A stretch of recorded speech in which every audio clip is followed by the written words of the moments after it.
Hi, this is Mariah Gullo from The Hollywood Reporter, and I'm in studio today with Anthony Hemingway. Hello. Hi, Anthony. How are you?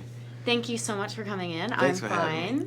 I wanted to talk to you about your amazing directing career, but also we got to talk about directing and executive producing Unsolved. Yes. So tell me how. What do you want to know? Oh well, I mean, okay. So who did it?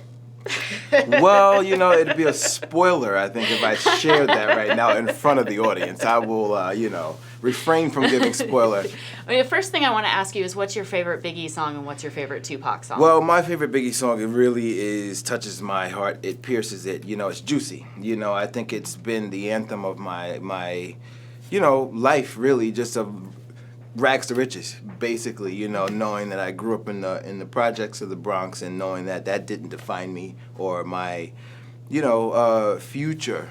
What are you most excited about people seeing as they're watching Unsolved? I mean, we're watching the investigative side. There's the wonderful, amazing 90s flashback moments.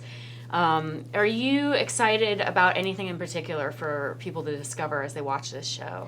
I think, there's so many things. One of the things that really excited me about it was the idea of changing the narrative of what we've been shared, I think, when you think of Biggie and Tupac. And, to me, that is the real tragedy and the despair of not having the ability to really, I think, know who they could have been today. So the idea of being able to tap into their friendship was so exciting, and I think it's something that I have championed and really leaned into heavily just to, as we try to use the platform and our, ability to dimensionalize storytelling and images, especially dealing with real life.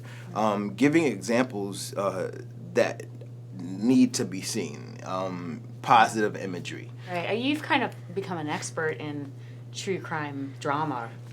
With all of the work that you've done with American Crime Story and now with Unsolved, you're really you're the one who kind of uses fiction to flesh out actual events. So, tell me what are the challenges of that? It's a huge challenge. Anytime you're dealing with real life and just people, especially when they're well known, it requires a lot of tender care, of just really trying to mold and shape, just to straddle the balance of what your intentions are. And I think just if it starts with the first place of just asking yourself why you're telling this story, which is simple, hopefully that will, I think, unlock everything that you need to, tap into to tell its truth and understand how you want to respectfully and with sensitivity, I think, just chronicle that storytelling. And you've said before, you just said a few moments ago, that one of the most important things about the Unsolved story is the friendship between Tupac and Biggie. Who's the first person who kind of clued you in onto that? Like, who told you about their friendship? Well, I think it's something that loosely is known depending on where you're from, and of course, being from New York, like, there were moments that I remembered that, like, clearly get swept under the rug when anything else comes and overshadows that. So it wasn't a lot of discovery for myself, but I think even in exploring what Kyle Long created here was this really beautiful structure and ability to, I think, let it really be a human story and I think be relatable in so many different other walks of life. It's clearly having this opportunity to look back and realize what changed when that happened, just in the world of hip-hop. As we got deeper and deeper into it over the course of the season, there are many things and a lot of, I think, layers that get exposed and shown that we did not know. What were some of your biggest days of shooting? Like, what do you what do you want people to see? The stress. Yeah. tell me about one day in particular. The stress where you're days. Like, this scene was the scene. Well, I mean, first and foremost, the scenes that reenact their murders were the most heavy lifting, and I think the hardest to really figure out the right ways and how to approach it, and just make sure that, asking all the questions and getting the fine details of it just was so surreal when we got to shoot it. And of course, outside the Peterson Museum as well, in doing reenacting Biggie's murder and death. Those are That was definitely just a few blocks away from here. Yeah. And yes, exactly. We were right on Wilshire, and it's crazy. It's just those are the ones that are definitely, the most challenging because of the obvious layers and elements that have to deal with that become really surreal.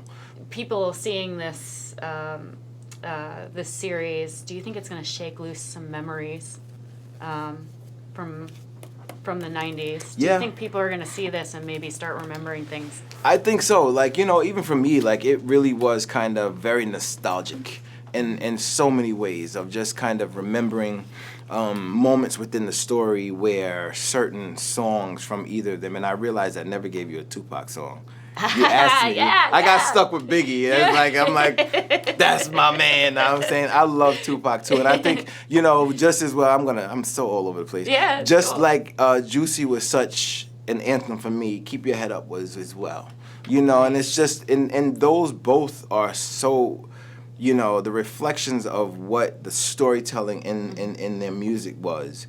It really is really remarkable to realize that how young they were then, the ability and the gifts that they had to, I think, be aware of just the consciousness of their everyday and reflecting their reality and their humanity was just beyond remarkable, I think, and incredible for those two kids to be able to, I think, see that and to be able to speak about it. That's why one of the major themes in the show is perception, and how perception challenges your best judgment. And it's just a really interesting thing for anyone to look in from the outside and create a perception about someone or a situation that doesn't always mean that it's true. And so seeing them, I think really live in this time that just kind of, it was sad just to kind of see them get, kind of swallowed up in the belly of the beast like that. Right. Yeah, do you think, if we're looking at how much time has changed, how Los Angeles has changed, how the hip-hop community has changed. Right. Do you think anything like this could happen now? Absolutely. Absolutely. Yeah? And that's why I think it's very important for us to really pay attention and reflect on these things and learn. I think we have to really understand and the unfortunate, of course, is having to use the loss of someone else's life to hopefully learn from. But I think, it's important for us to pay attention to these things, and I think, learn. Yeah. Have you heard anything from the hip hop community? Has Diddy or Snoop seen any of these episodes? For the most part, I think everyone has really respected what we have done in terms of being as authentic as we can, knowing that we're not telling it from any perspective or another. Excuse me. But the fact that it is ringing bells, is being nostalgic for a lot of people, and just